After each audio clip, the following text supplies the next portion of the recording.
អត់មានកូនទៀតហើយអស់សង្ឃឹមខ្លាំងឡើង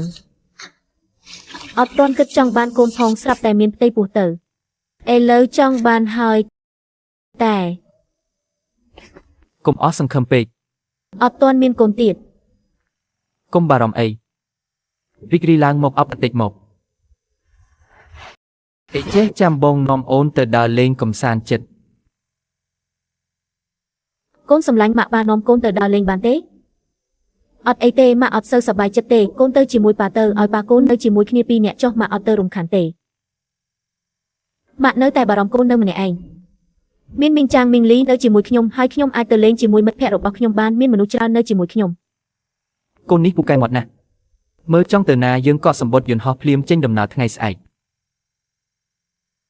អីចឹងបានល្អញឹមស្អាតប៉ុណ្ណាយកមួយនេះទៅជាមួយផងមិនហើយសម្លៀកបំពាក់នេះស្អាតទេអូនស្លៀកពាក់អីក៏ស្អាតដែរតែពណ៌ស្រស់ឆើតឆាយស័ក្តិសមនឹងអូនជាងត្រូវឲ្យស្រស់ឆើតឆាយប៉ុណ្ណាចាំយកប្រាប់បងមានគំនិតអាក្រក់ហើយ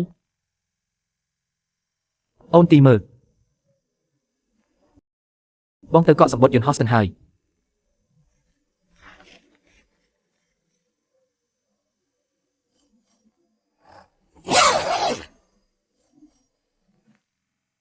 អូខេទីបំផុតរៀបចំរួចរាល់ហើយសំណាងល្អនៅមានសម្បត្តិ